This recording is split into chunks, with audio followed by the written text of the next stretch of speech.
اعوذ باللہ السمیع العلیم من الشیطان الرجیم بسم اللہ الرحمن الرحیم رب اشرح لی صدری ویسر لی امری واحلل عقدۃ من لسانی ویفقہوا قولی رب یسر ولا تؤثر وتمم بالخیر بک نستعین رب زدنی علما۔ السلام علیکم ورحمۃ اللہ وبرکاتہ۔ الحمدللہ ہم سورہ بقرہ کا ترجمہ تفسیر کر رہے ہیں۔ 202 آیات کا ترجمہ تفسیر ہم کر چکے ہیں۔ آج کا سبق آیت نمبر 203 سے دیکھیے۔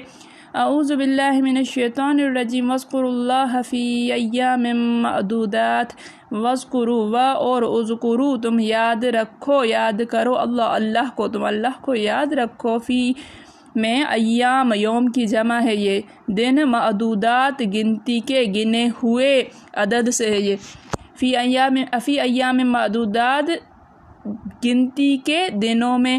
فمن تعجل پس من جو بھی تعجل جلدی کرے، جلدی چلا گیا، فی یومین فی میں یومین یوم یہ تثنیہ کا صیغہ ہے، 2 دن، یومین 2 دنوں میں۔ فلا پس لا نہیں تو نہیں ہے اسم گناہ علیہ اس پر، علا پر ہی اس پر، ومن اور من جس نے تاخیر کی، فلا اسم علیہ پس لا نہیں اسم گناہ علیہ علا پر ہی تو اس پر کوئی گناہ نہیں ہے۔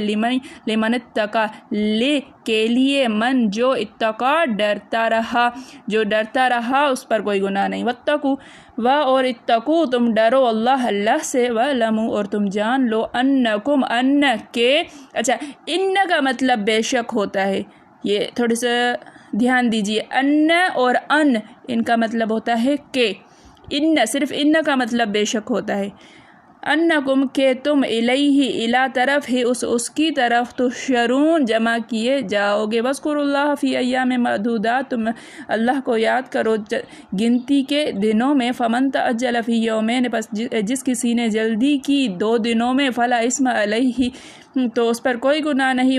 ومن تأخر پس جس کسی نے تاخیر کی، فلا اسم علیہ لمن اتقا تو اس پر کوئی گناہ نہیں ہے جو ڈرتا رہا۔ واتقوا اللہ واعلموا انکم الیہ تحشرون اور ڈرو اللہ سے اور جان لو کہ تم اسی کی طرف جمع کیے جاؤ گے۔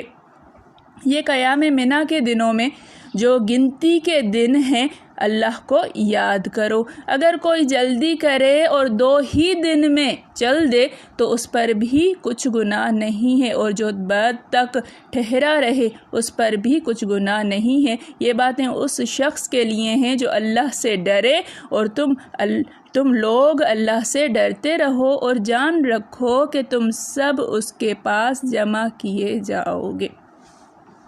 اب حج کے ارکان جو ہے مکمل ہو گئے، حج ہو گیا، عرفات کا دن ہو گیا۔ اب 10 تاریخ سے لے کر 12 تاریخ تک فی ایام معدودات، ایام تشریق، یہ واذکروا اللہ فی ایام معدودات، ایام معدودات سے مراد ایام تشریق ہیں جن میں تکبیر کہی جاتی ہے، ہر فرض نماز کے بعد اللہ اکبر لا الہ الا اللہ واللہ اکبر پکارا جاتا ہے، ان کا حکم چل رہا ہے۔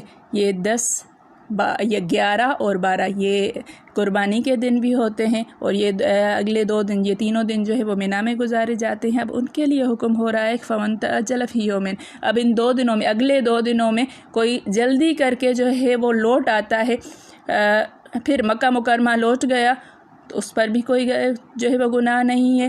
اگر کوئی ٹھہرا رہتا ہے ان 2 دنوں میں، وہاں پر رمی جمار کرتا ہے اور وہاں پر قربانی کرتا ہے، 3 دن وہاں منی میں رکا رہتا ہے تو اس پر بھی کوئی گناہ نہیں ہے۔ ان 3 دنوں میں جو ہے وہ آسانی دی گئی ہے کہ جو جلدی اپنے جو ہے وہ ارکان پورے کر کے، قربانی وغیرہ کر کے، اور پھر جو ہے طواف وداع کے لیے لوٹتا ہے، اس پر بھی کوئی گناہ نہیں۔ جو ٹھہر کر آرام سے جاتا ہے تو وہ بھی ٹھیک ہے، لیکن یہ اس کے لیے ہے جو اللہ سے ڈرتا ہو۔ دیکھیے ایام تشریق کا بیان ہو رہا ہے۔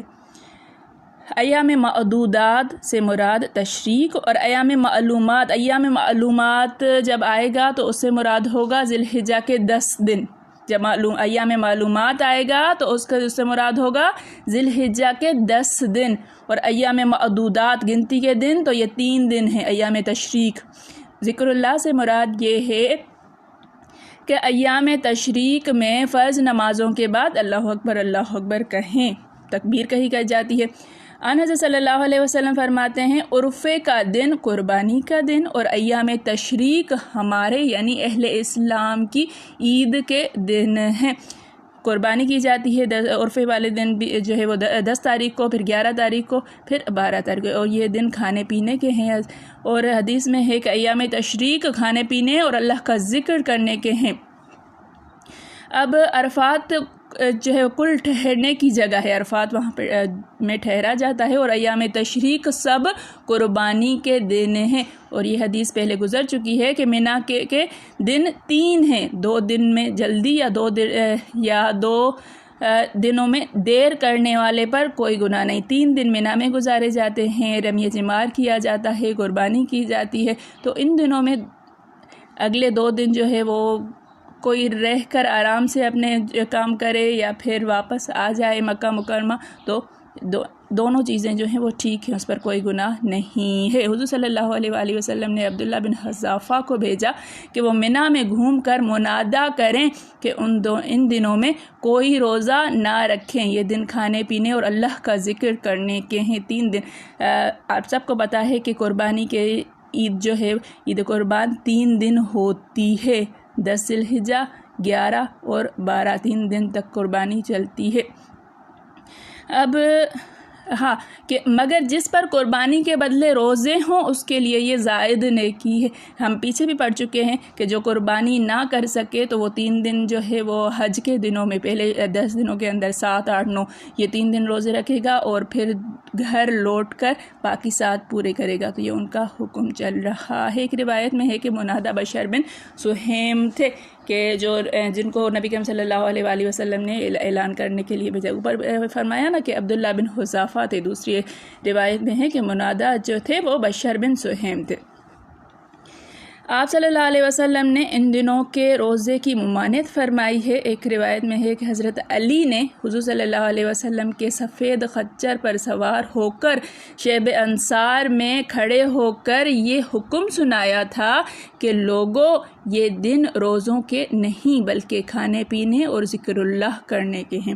حضرت ابن عباس فرماتے ہیں ایام معدودات ایام تشریق ہیں اور یہ 4 دن ہیں، 4 دن نہیں، یہ صحیح جو حدیث ہے، صحیح روایت یہی ہے کہ یہ 3 دن ہیں۔ حضرت علی رضی اللہ تعالیٰ عنہ فرماتے ہیں کہ یہ 3 دن ہیں، 10ویں، 11ویں اور 12ویں، ان میں جب چاہو قربانی کرو، لیکن افضل پہلا دن ہے، پہلے دن قربانی کرنا زیادہ افضل ہے، مگر مشہور قول یہی ہے کہ 3 دنوں میں کی جاتی ہے۔ اب یہاں پہ تھوڑی سی جو ہے وہ اختلاف ہے کہ قربانی تیسرے دن کب تک کرنی چاہیے، تو امام شافعی کا قول ہے کہ قربانی کا وقت عید کے دن سے ایام تشریق کے ختم ہونے تک ہے، اسے مراد نمازوں کے بعد کا مقرر ذکر بھی ہے، اور ویسے عام طور پر یہی اللہ کا ذکر مراد ہے، اور اس کے مقررہ وقت میں علماء کا اختلاف ہے، لیکن زیادہ مشہور قول ہے یہ ہے کہ عرفے کے صبح سے ایام تشریق کے آخری دن کی عصر کی نماز تک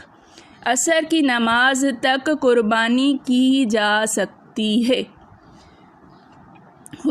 حضرت عمر رضی اللہ تعالیٰ عنہ اپنے خیمے میں تکبیر کہتے اور آپ کی تکبیر پر بازار والے لوگ بھی تکبیر کہتے ہیں یہاں تک کہ منا کا میدان گونج اٹھتا۔ اس طرح یہ مطلب بھی ہے کہ شیطانوں کو کنکریاں مارنے کے وقت تکبیر اور اللہ کا ذکر کیا جائے، جو ایام تشریق کے ہر دن ہوگا، کہ جب رمی جمار کیا جائے، جمار کہتے ہیں پتھر کو، رمی کہتے ہیں پھینکنے کو، تو جو کنکریاں پھینکی جاتی ہیں ان شیطانوں کو، ماری جاتی ہیں ان پتھروں کو، تو اسے کہتے ہیں رمی جمار۔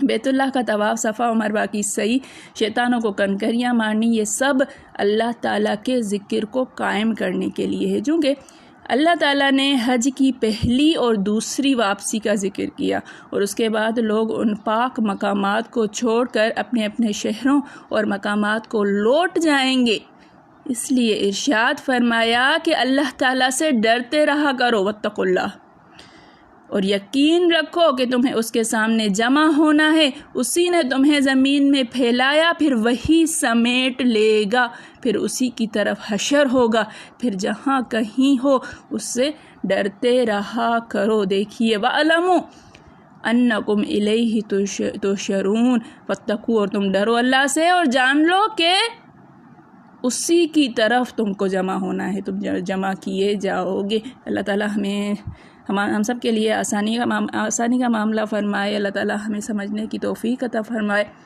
میرے پڑھانے میں، آپ کے پڑھنے میں، میرے سمجھانے میں، آپ کے سمجھنے میں کوئی غلطی، خطا، بھول چوک ہو گئی ہو تو میں اللہ کے حضور میں توبہ کرتی ہوں اور معافی کی خواستگار ہوں۔